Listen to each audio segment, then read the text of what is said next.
Alrighty, here in... Ooh, this is kind of an ugly hand. I don't know if I want to keep a 6-lander. Guess I could, but that's pretty bad. We only have 2 of our colors, too. Can't say I'm a huge fan of this hand. My opponent's also mulliganing, which really makes me want to mulligan this. I have to think of... Well, it's pretty bad. I don't like the 6-landers, especially if I don't even have my... If I had 3 colors, at least I might consider it, but... Does not seem like a very proactive hand, does it? No, I'm going to mulligan. I don't like it. It's not. This is like 1,000 times better.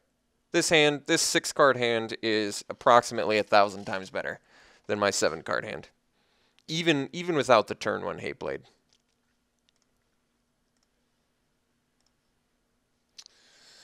All right, opponent also kept at 6 and is opening with the same land we're going to open with.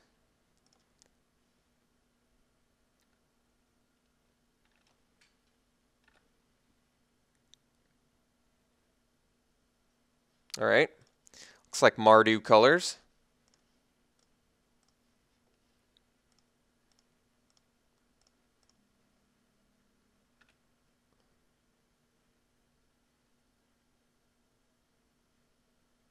All right, morph. I'm still a couple turns away from the armament core, so I don't have to slam the rugged highlands yet.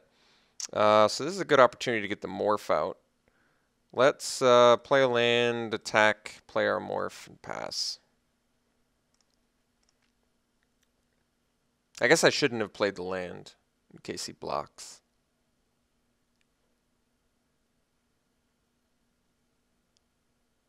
I mean, it's not the end of the world if he does block, because I'm fine with this trade either way. This is why Hate Blade's so good. I'm trading my 1-drop for this morph.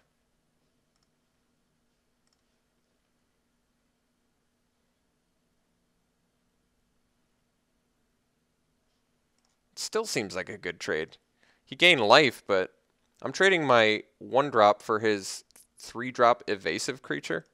I mean, granted, I don't get to follow up with a sweet morph, and I could have played my Rugged Highlands, but I still think I feel good about that exchange. I don't know. Ah, Mr. Valley Dasher. Think's pretty good. A little more abusive on turn 2, but... Oh, well, to be honest, Saddle Brute would have been... Do I want to take 4 damage? I don't really want to take 4 damage here. I'm going to play the Highlands. I'm going to get my Bondkin down and then pass. And I'm not going to block that...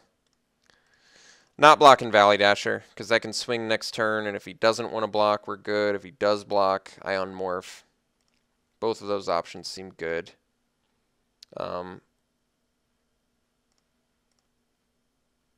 So, I mean, I could play the Armament Core, but I think this is a decent opportunity to get Saddle Brood out there. Especially if he just plays a Morph or something.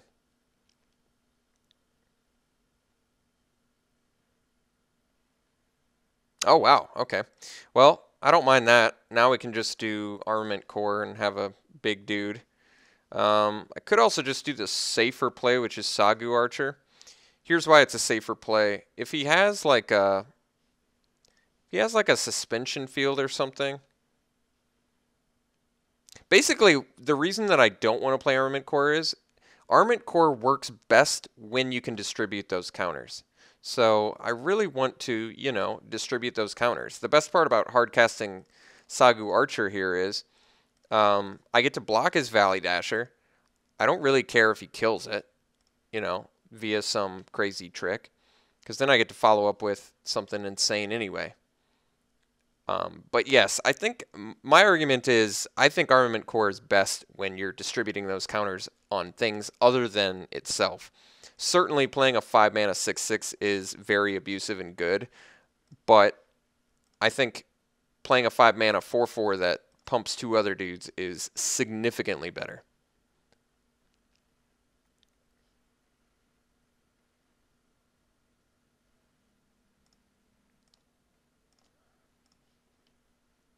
So this is a bit awkward, but I'm going to attack into the High Spire Mantis so I can play the Saddle Brute, I think.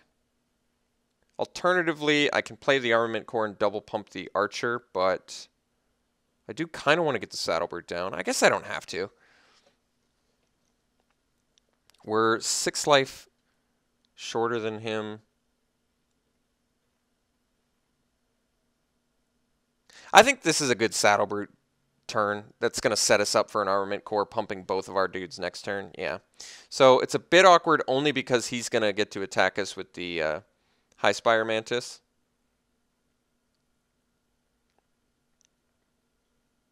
He's not really motivated to block here. If I were him, I would figure it's Defiant Strike, Awaken the Bear. Even if he blocks, I could, debilitating fatigue it post-combat. Yeah, I think it was wise of him to not block, and it's definitely beneficial for us. So now we get to play the... I mean, the argument for playing Armament Core pre-combat there would have been if I draw a land, I could theoretically play Saddle Brute and Seeker the next turn, but I still like this. I'm going to stick with it. As long as I can get that attack in, I like it.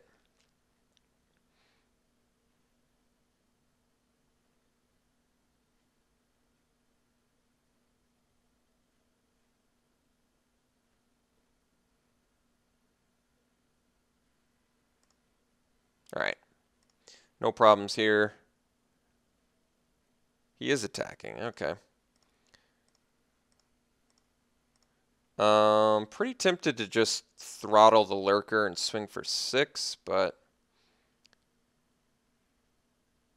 guess it makes sense to just Armament Core here, pumping both of my other dudes. And maximizing that value.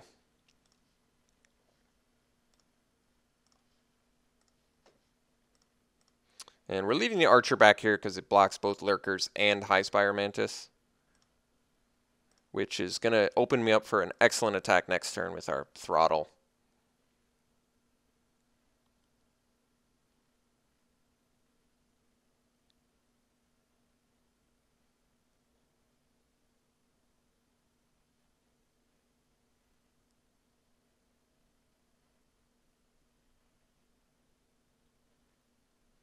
Sarkhan's pretty strong.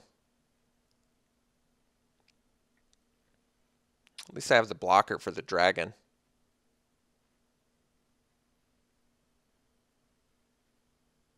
So he might be tempted to kill my Armament Core here with his Sarkhan. If he does that, I think we just throttle the Lurker and then double attack Sarkhan. Just make sure that we get him out of the way. Our opponent's deck is excellent, by the way. And it is what he's opting to do. Okay. So we are going to have to bust our throttle on the Canyon Lurker, but because I just think there's no way he attacks area. So let's play land. Let's throttle Lurker. So he doesn't even get any sort of trade value. And then we'll double attack Sarkhan. The problem with double attacking Sarkhan is he's not motivated to block, but we do just want to kill Sarkhan. I mean, I could have had the Saddle Brute attack him and the Archer attack Sarkhan, but I think he would have just blocked and then gotten an attack in, and it would have forced an attack next turn. I didn't want to do it. We are a land short of Dune Blast as well, something to keep in mind.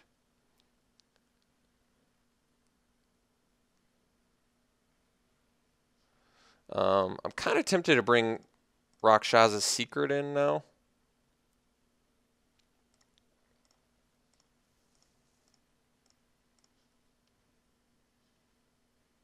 So, play this, or attack with Saddle Brute only. Then I think we Skull Hunter Seeker the way.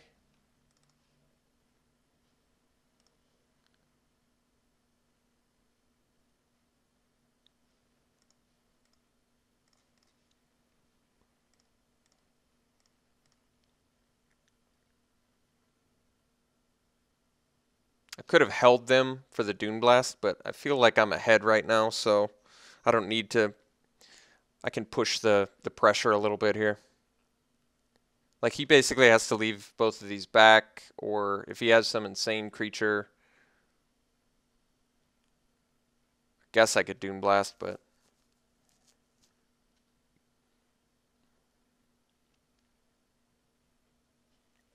yeah, it doesn't really qualify as an insane creature. Might be in my best interest to just sort of hold the Dune Blast until I need it. That's not bad, though. I can get the Hate Blade back.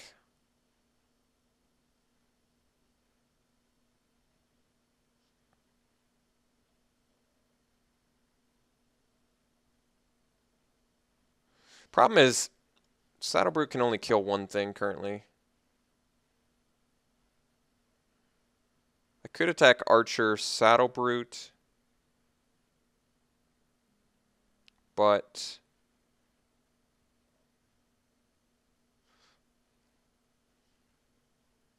I'm not really feeling it. I think I kind of want to wait. I don't have a good attack here. If I attack with Archer Saddlebrute, I think he double blocks Saddlebrute. He takes 3. If I attack with Team, he can afford to take a bit of damage to eat the rest of my team. But then that would set me up for a better Dune Blast, but I don't have the Dune Blast mana yet either. So I think what I do is just chill on this Timely Horde Mate too. Which can only bring back a Hate Blade currently anyway, which isn't a big deal. I think I just chill out. Let's make him get some more board state going. Or if I draw another removal spell, I can try and do something with that. Basically, I don't know. I'm sort of, I mean, Raiders, think if I got like a Raider spoils off the top here would be insane. That would certainly force some blocks.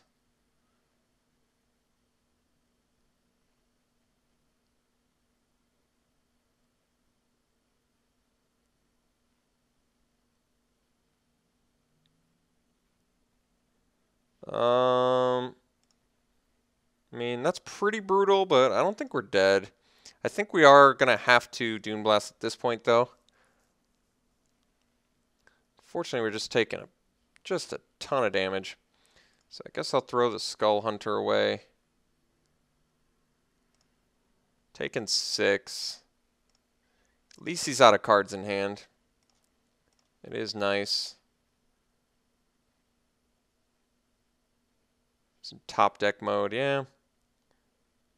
Guess we just swing with Saddlebrute. Then we drop the Krumar and make sure to leave up the first strike, which is pretty important here.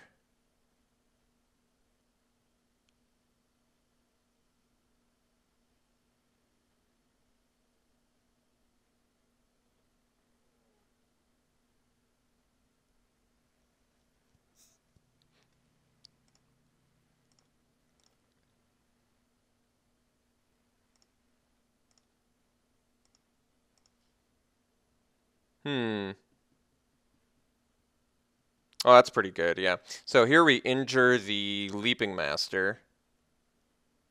And that lets us swing with Team. And he can't crack back for lethal, I don't think.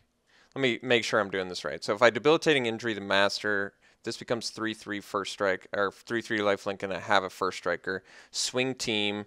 He can't afford to take 7, so he has to block Saddlebrute, and he has to block one more creature. So if I'm forcing 2 blocks, that means there's no way he can get back with lethal. So, and it means he's only going to be left with 1 creature.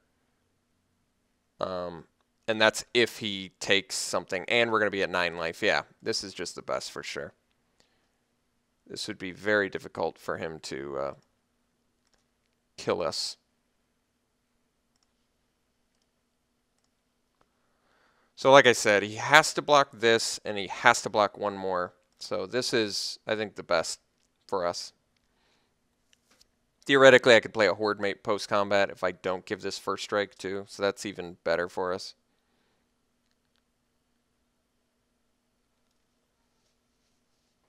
We haven't seen what our opponent's splashing black for yet either, but our opponent's deck is nasty. Sarkhan and Crater's Claws is really good. So he's just blocking those two, so that's good. Kill those, gain some life. I think we're just going to play the Horde Mate, get back our Seeker. Don't have to show him the Dune Blast either. He doesn't have any cards in hand, so Skull Hunter's no good.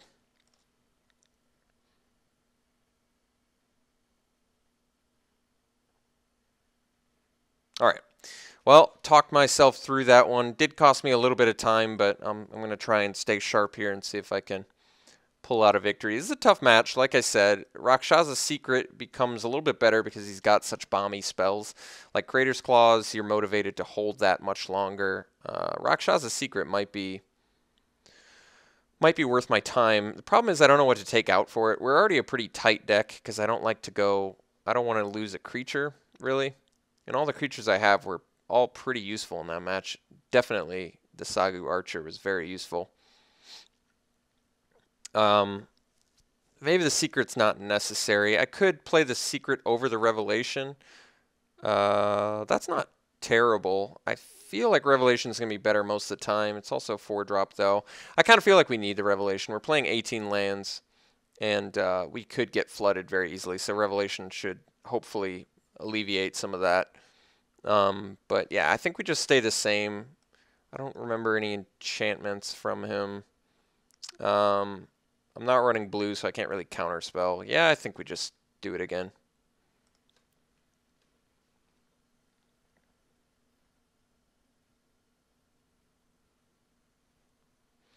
All right, let's see here. Have all the important colors. Yeah, this hand's fine.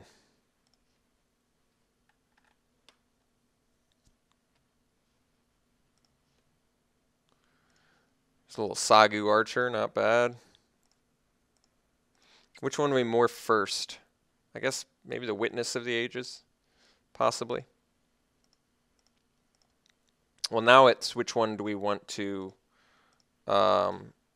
trade with the Valley Dasher? I guess the Bonkin is the one I want to trade with the Valley Dasher because the 3 toughness is actually bad in this match. All the things we saw had 3 toughness.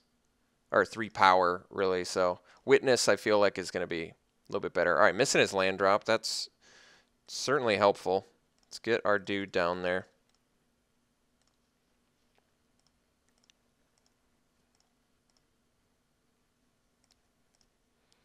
All right, we make the trade. I don't want to just continue to take 2.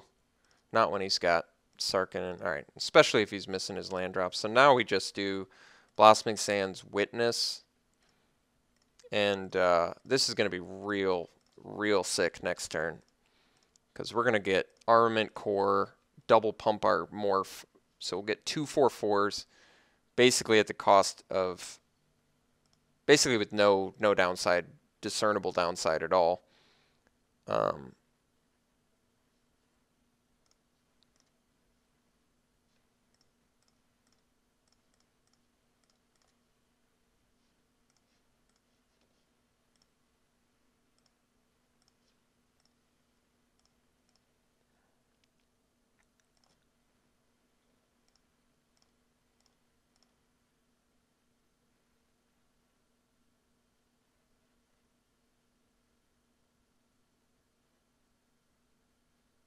All right.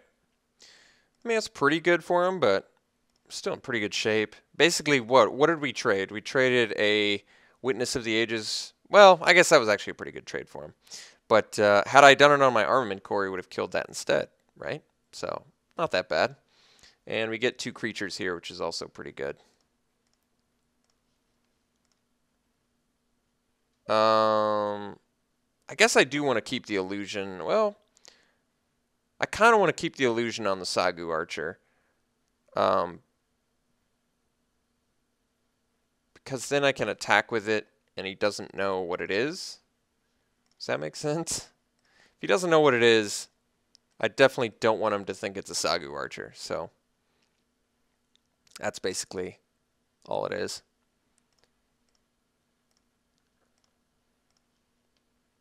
I mean, I don't want to trade an Armament Core for a Summit Prowler, but I think I'm going to.